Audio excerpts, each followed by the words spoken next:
No primeiro episódio do caso de assédio cometido por um ex-pastor em Penha contra vítimas, em sua maioria, quando eram menores de idade, as mulheres contaram como as situações ocorreram. Agora, continuaremos com outras denúncias. A filha conta que conheceu o pastor na igreja e que o contato das famílias era próximo. Ele frequentava minha casa e eu a dele, com a minha família. No almoço que teve lá em casa, daí a gente estava sentado no computador que eles estavam querendo contratar um teatro para a igreja na época, Jardim do Inimigo. Daí tava eu, ele, meu pai e o genro dele. Daí eles saíram, ficou eu e ele, daí ele passou a mão na minha perna e daí ele puxou minha mão pra mexer no órgão dele. Daí eu falei, para, gritei, né? Aí a mãe perguntou o que foi.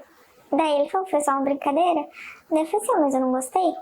Daí ficou por isso mesmo. Daí eu não sei se foi no domingo, daí teve a escolinha da igreja e a professora perguntou por que a gente precisava de oração. Daí eu falei assim, eu acho que o pastor abusou sexualmente de mim. Escrevi tudo errado e ainda perguntei como é que se escrevia sexualmente. Daí ela deu a cartinha, olhou pra mim bem sério e falou, tu tem certeza disso? Daí eu falei, tenho, eu acho. Ela me tirou da sala e chamou outra pessoa. Daí ela... Essa é a professora do convívio do pastor? Sim, família. Uhum. Daí ela pegou a cartinha, levou pra pastora e a pastora rasgou falando que era mentira. Em nenhum momento, a pastora procurou a vítima para conversar. O pastor a procurou após um período com um pedido de perdão, sem falar o motivo e a presenteando. Me mandaram pra distância. E aí, quando eu voltei, uns 2 dias depois, foi ele, a filha dele e o genro dele com uma blusa azul, que eles me deram de presente, tinha escrito branco. Ele só falou assim, perdão, deu tapinha nas costas e foi embora, e só isso. Outra vítima do pastor conta que o conheceu através da mãe na igreja e até hoje traz as dores causadas naquele dia. Eu tinha 8 anos quando aconteceu, foi em meados ali de 2009, também quando a gente também veio pra cá. A pastora, no caso a mulher, né, ela pediu pra mãe ir, porque a pastora ia ser líder da mãe, no caso, líder de mulheres. Aí a pastora ia fazer uma reunião com ela e tudo mais, né, pediu pra ela ir na igreja, assim, um dia à noite, no caso, né, fora expediente. Aí, por eu ser menor de idade, ser pequena e meu irmão também ser, meu irmão tinha 4 anos na época, a mãe levou a gente junto, né, que era de costume. Aí a pastora entrou com a mãe na secretaria, na igreja, né, pra ter essa reunião a portas fechadas, e ficou eu e meu irmão. Como a mãe sempre ensinou a gente, né, ficar quietinho onde ela coloca, se perguntar tu responde, não perguntar tu não fala nada, e fica ali quietinho até esperar ela voltar, né. Aí nisso eu e meu irmão, a gente tava quietinho ali nos bancos, que era próximo à secretaria, era quase na frente. Aí o pastor, ele veio puxar assunto com a gente. Tipo, veio conversar, vocês... Não lembro muito bem o assunto, mas eu acredito que tenha sido, vocês são daqui, vocês têm quantos anos, qual que é o nome, né? Aquele puxar assunto normal. Aí beleza, daí eu não lembro qual a duração disso tudo, mas aí eu lembro que ele ficou entre as minhas pernas, no caso, né? Se pôs entre as minhas pernas, tipo, uma perna minha, uma perna dele, uma perna minha, uma perna dele. E meio que ficou abrindo minhas pernas. Eu lembro que era verão porque eu tava... Blusa de verão, shorts, regatinha. Tava de shorts, regatinha, só que eu era uma criança, no caso. Meu irmão, eu lembro que tava de shorts também, camisetinha. Aí depois, né, que ele ficou ali balançando para conseguir abrir minhas pernas, ele veio na minha lateral. Mas ele ficava conversando? Ele ficava conversando, puxando assunto comigo, mas tava falando. E daí depois ele veio na minha lateral e ficou roçando no meu ombro. Aí nisso ele tava conversando só comigo. Aí quando ele... Eu lembro que ele começou a puxar assunto com meu irmão tinha 4 anos na época. Aí quando ele começou a puxar assunto, eu lembro que eu tive um estralo, peguei o meu irmão e a gente se trancou no fraldário que tinha ali perto. E a gente só saiu depois que a minha mãe chamou, no caso. Uma das vítimas conta que lembrou da situação em uma das sessões de terapia em que precisou realizar. Eu conheci desde os meus 3 anos de idade, então eu cresci meio que nesse ambiente, porque minha mãe fazia parte da liderança da igreja, sempre esteve muito envolvida, então fazia parte do convívio, no caso, né? Tinha convívio de frequentar casa ou somente igreja? Casa e igreja. Foi uma memória bloqueada, no caso eu tive uma crise de ansiedade muito forte, e isso veio dos meus 15 anos em diante. Aí eu descobri que eu tinha crise de ansiedade, foi todo um processo. Aí dessas crises de ansiedade eu achei que eu dava conta. Aí depois dessas crises de ansiedade evoluiu para um episódio depressivo, que foi quando a minha mãe buscou ajuda. E daí a gente descobriu o que tinha acontecido, era uma memória bloqueada até então eu fiz o processo de MDR, brainstorm de terapia. E ela faz isso, MDR e Breakpoint, que no caso ela vai pelo que eu sinto, no caso pelos sintomas da ansiedade e da depressão, e ela descobre, nesse caso foi o abuso, o que ficou bloqueado. No caso ela disse que foi muito forte pra mim, então o meu corpo, em forma de me proteger, ele bloqueou aquilo pra mim seguir a vida. E o meu corpo reagia, no caso a minha mente bloqueou, mas o meu corpo reagia nas crises de ansiedade, que eu achei que eu ia dar conta, depois eu tive umas bem fortes, no caso de chegar e desmaiar. Não dei conta, mas fui deixando pra depois, aí foi pro episódio depressivo, que foi onde eu comecei a me tratar, e daí eu descobri. Foi na igreja, e veio a lembrança. Foi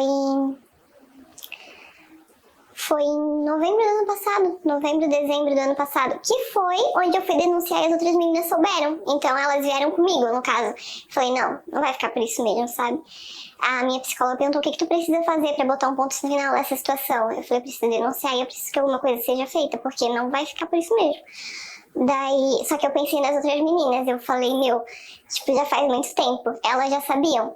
E isso vai mexer nas lembranças e algo que pra ela já estava resolvido. E veio a lembrança, no caso, que eu tava na igreja, tem a secretaria e tem um fraudário. Ele me empurrou, tampou minha boca, me botou contra a parede, e eu era muito novinha, eu devia ter uns 13 anos. Tampou minha boca e passou a mão no meu corpo. Mais do que isso, não consigo falar. E é isso. Aí a gente resolveu... Foi além disso? Foi, infelizmente. Todas almejam que a justiça seja feita. Para as mulheres que são vítimas de assédio, as jovens afirmam que a denúncia é o principal a ser feito. Eu espero que a justiça seja feita. Como?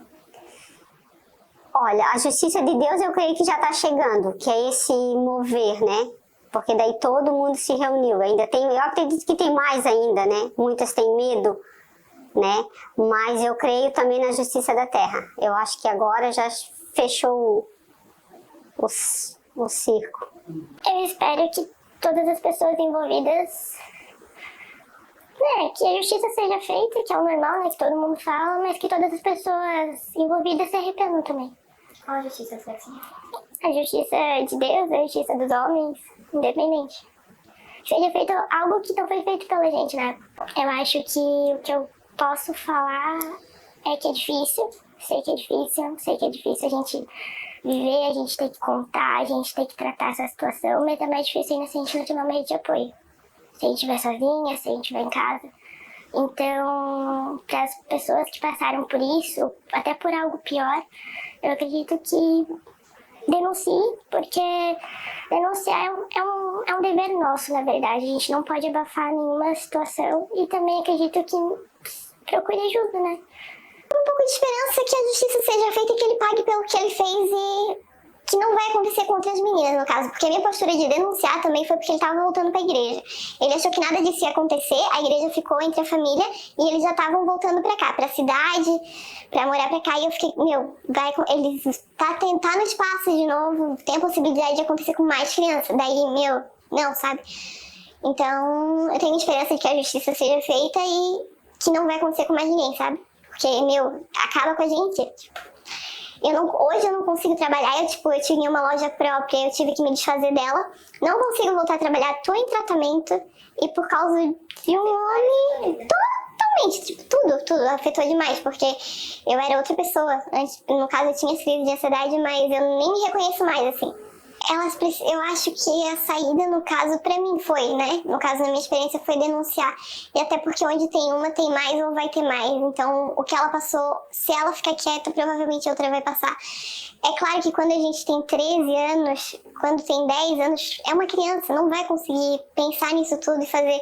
Mas depois, quando ela tem esse entendimento, mesmo que já passou 5, 6 anos, que no caso já tem um suporte para ir denunciar, eu aconselharia fazer a denúncia, até porque depois se vir mais uma, no caso, junta as forças, né? As vítimas foram apoiadas pelo pastor Anderson Silva, que inclusive realizou uma manifestação no município diante da situação. A defesa do ex-pastor se manifestou através de nota divulgada e diz que, primeiramente, cabe esclarecer, abre aspas, que ele é um homem idoso e desde a década passada vem sofrendo com graves problemas de saúde. Em março deste ano, foi surpreendido por denúncias de fatos que supostamente ocorreram há cerca de 10 anos. Sobre estas, cabe expor que meu cliente é inocente e que tudo será devidamente esclarecido no momento oportuno. Atualmente, o mesmo está com quase 80 anos e recebe acompanhamento médico e familiar constante devido à sua saúde debilitada. Por estar apenas na fase investigativa e quer a compreensão de todos, e relembra que o investigado goza da presunção de inocência e espera que tudo seja esclarecido no futuro. Fecha aspas. Mar Azul, informando uma região de mais de 1 milhão de catarinenses.